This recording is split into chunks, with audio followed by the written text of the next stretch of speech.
Development तब तक नहीं होता जब तक government law and order situation को कंट्रोल नहीं करती।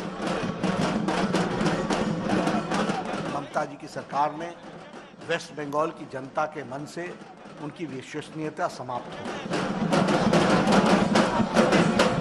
मैं एक आंधी देख रहा हूं और आने वाले समय में यह सुनामी में परिवर्तित होगी, ऐसा मेरा विश्वास है। नड्डा भले ही बंगाल से दिल्ली लौट आए, लेकिन कोलकाता में ममता बनर्जी का सिरदर्द बढ़ा गए। नए साल में बंगाल चुनाव से पहले वैसे तो बीजेपी अध्यक्ष की पहली यात्रा थी, लेकिन वो दीदी पर किसी भी हाल में ममता दिखाने के मूड में नहीं दिखे। शनिवार को दिन भर टीएमसी सरकार पर सीरियल अटैक जारी रहा, जिसकी झलक दिन की शुरुआत से लेकर शाम की प्रेस कॉन्फ्रेंस तक देखने को मिली। आने वाले समय में भारतीय जनता पार्टी 200 सीटों से ज्यादा सीटें जीत करके भारतीय जनता पार्टी अपनी जीत यहां दर्ज कराएगी, ये मैं आपको बताना चाहता हूं। ममता जी बाधा के रूप में इन 4,67,000 गरीब लोगों के बीच में बाधक बनी हुई है। मैं आप लोगों को एश्योर करता हूं कि हमारी सरकार आते ही आयुष्मान भारत लेटर और स्पिरिट में यहां लागू होगा। मिशन बंगाल के एक दिन के दौरे के दौरान जेपी नड्डा ने बंगाल की अस्मिता, संस्कृति के तार छेड़ दिए, बीजेपी को रक्षक बताया, जबकि ममता सरकार पर बंगाल की माटी से खिलवाड़ करने का आरोप मढ़ दिया। लोगों को सोनार बांग्ला के सपने की याद दिलाई। भ्रष्टाचार, कटमनी, टोलाबाजी, तुष्टीकरण, ये सब चीजें यहां विद्यमान है। यहां कुल मिलाकर के प्रशासन का राजनीतिकरण हो गया है, एडमिनिस्ट्रेशन का पॉलिटिसाइजेशन हो गया है, और दूसरा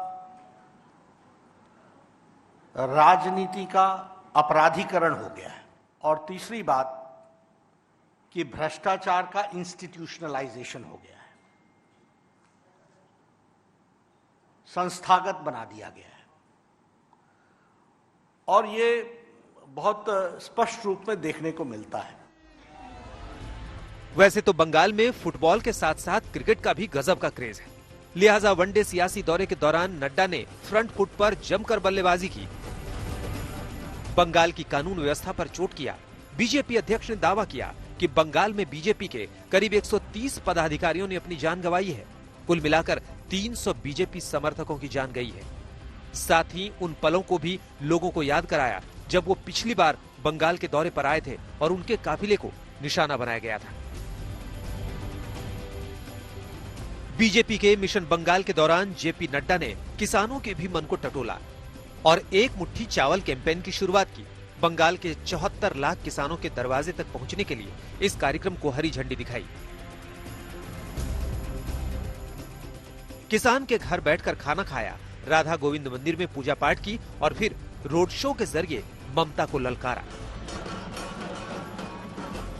किसानों से चावल का दाना दाना बटोरने के बाद नड्डा ने ममता से पाई पाई का हिसाब मांगा तो टीएमसी ने भी पलटवार किया। दिल्लीर दिके ताकिए देखुन, সেখানে তো একটুখানি সময় লাগে, 40-45 মিনিট সময় লাগে সেই কৃষকদের পাশে গিয়ে দাঁড়িয়ে তাদের কথা শুনতে, কিন্তু সেই শোনার সময় তাদের হয়নি। এখানে ঘোরাফেরার সময়টা বার করে নিয়েছেন। अप्रैल मई के महीने में पश्चिम बंगाल में चुनाव होने हैं। बीजेपी ने गेम सेट कर दिया है, एजेंडा तय है। नए साल की शुरुआत में ही जेपी नड्डा ने ममता बनर्जी को बता दिया कि जब आगाज धारदार हुआ है तो अंजाम भी चौंकाने वाला होगा। बर्धमान से मनोज्ञा लोईवाल के साथ आज तक ब्यूरो।